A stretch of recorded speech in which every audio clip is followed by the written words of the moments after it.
Léa! Il est arrivé, là, ça y est. Ah merde! Je lui ai donné son goûter. Ah mais ça va, il est calme. Pour l'instant, oui. Quelqu'un peut lui prêter mon iPad? Salut, c'est moi, Choupi. Je marche vers l'école. J'ai de nouveaux. Je lui ai mis un dessin animé pour les 3-4 ans. Il va comprendre? J'aurais dû mettre pour les 2-3 ans, vous croyez? Oh, je crois, oui. Choupi, appuie sur la patate. Patate. Oh. Et non, c'est une banane. L'autre jour, il a voulu bombarder la Suède parce qu'il n'aime pas Ikea.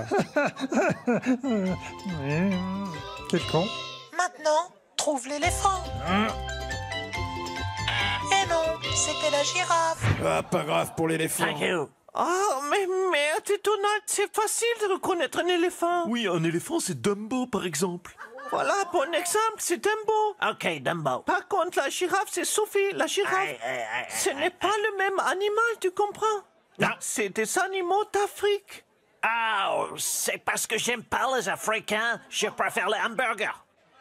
Avec des frites et du coca. So, Mr. President, comment s'est passé le G20 en Allemagne? Nous avons fait des avancées considérables. J'ai appris que l'éléphant et le girafe, ça n'avait rien à voir. Je sais. Parce que l'éléphant, il vient d'Afrique. Alors que la girafe, il est musulmane. C'est pour ça qu'entre eux, il y a une barrière. D'accord. OK. Good. Et la Corée du Nord? Il n'y a pas d'éléphant. Yeah. Non, mais je veux dire, vous avez parlé de Kim Jong-un? C'est le sujet. À vrai dire, j'étais plus sur le dossier de Choupi. Ce que je vais faire, c'est que je vais vous laisser. Vaut mieux taper le niveau. Allez, au boulot! Oh, bordel.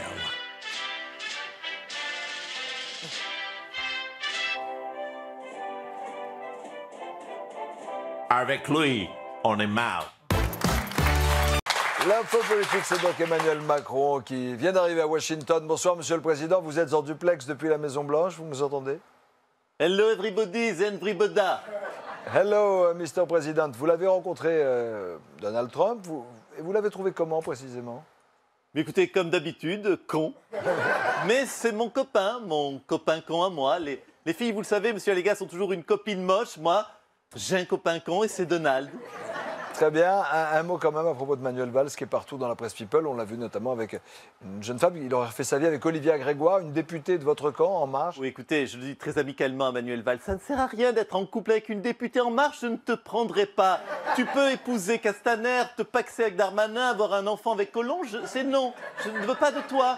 Bon, écoutez, je dois vous laisser. Il faut que j'aille me détendre un peu avant mon dîner officiel. Vous vous détendez avec une balle, Monsieur le Président? Écoutez, il faut bien que je sorte un petit peu. Donald, tu es prêt à aller chercher la balle? Attention, c'est parti. Elle est où, la Non, balle? ce n'est pas de ce côté. Ah, ok. Elle est encore là, il est con, hein. On va revenir maintenant sur le parcours de l'homme le plus puissant du monde, le président des États-Unis. Regardez. Bienvenue sur Rire et Gros Con. Aujourd'hui, nous avons un invité de classe internationale. Bienvenue, Donald Trump. Je ne sais pas pourquoi vous m'invitez sur Rire et Gros Con. Je ne suis pas très drôle comme gars. Alors, de Rire et Gros Con, c'est plus pour la deuxième partie qu'on vous invitait, mais vous connaissez pas une blague? Je ne peux plus raconter de blagues. Je vais être prix Nobel de la paix. C'est bon, ça. Excellent. Prix Nobel de la paix, le con. Prix Nobel de la paix, le con ira ou n'ira pas rencontrer Kim Jong-un, personnage insaisissable, qui est vraiment Donald Trump, c'est un jour un gros con. Mon chef de la diplomatie m'a fait ce tableau de tout ce qu'on peut pas faire chez les Arabes. C'est hyper bien foutu. Tiens-moi ça, toi. Alors, on peut pas manger le cochon, on peut pas montrer ses nichons en plastique, on peut pas boire l'alcool et on peut pas jouer entre copains avec sa zézette. Hein, t'es pas pédé, couscous? Il est pas pédé, couscous. Il n'est pas pédé couscous. Donald Trump non plus, et ça lui pose problème dans son couple. Mr. President, Melania, comment ça va entre vous? Ça y est, on est réconciliés. Bravo. Plus de problème de pute. Thank you, Mr. President. Allez, machine, viens, on y va. Plus de problèmes de pute, et pourtant, elles reviennent toujours. Mr. President. Non, j'ai pas le temps, je suis avec ma femme. Ah oui, mais il y a votre rendez-vous de 15h qui est arrivé. Non, je n'ai jamais eu de rendez-vous de 15 heures avec une masseuse, c'est une fake news. I don't know. Oh, fucking shit. Oh, fucking shit. Melania n'en peut plus que Donald la trompe. Et elle se réfugie dans l'alcool. Laisse-moi, Donald, je rentre chez ma mère. T'es bourré, tu peux pas conduire l'hélico. Oh la vache, t'as une haleine de cow-boy. Voilà, c'était un jour un gros con et on se quitte avec la meilleure vanne de Donald. Vous savez que c'est mes vrais cheveux, hein? C'est vos cheveux. Excellent. Pardon. C'est juste que parce que les cheveux, je m'y attendais pas.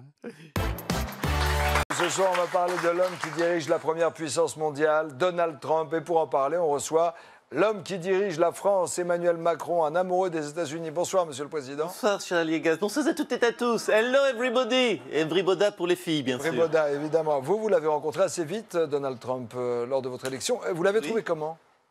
Con. Je l'ai trouvé con. Mais c'est mon copain. Oui. Mon copain con. Vous savez que les filles ont toujours une copine moche. Moi, j'ai mon copain con. Vous avez un copain et c'est con. tombé sur Donald. Évidemment. Alors, vous vous êtes rendu à la Maison-Blanche avec Brigitte. C'est comment à l'intérieur, Monsieur le Président? Blanc. C'est très blanc. Non, je plaisante, j'aime bien rire. Voilà. Non, j'ai trouvé la Maison-Blanche assez vulgaire, pour tout vous dire. J'ai l'impression que Donald Trump choisit sa déco comme ses femmes, tout en plastoc. Merci pour cette information Je vous en prie. qui va changer le courant de ma journée.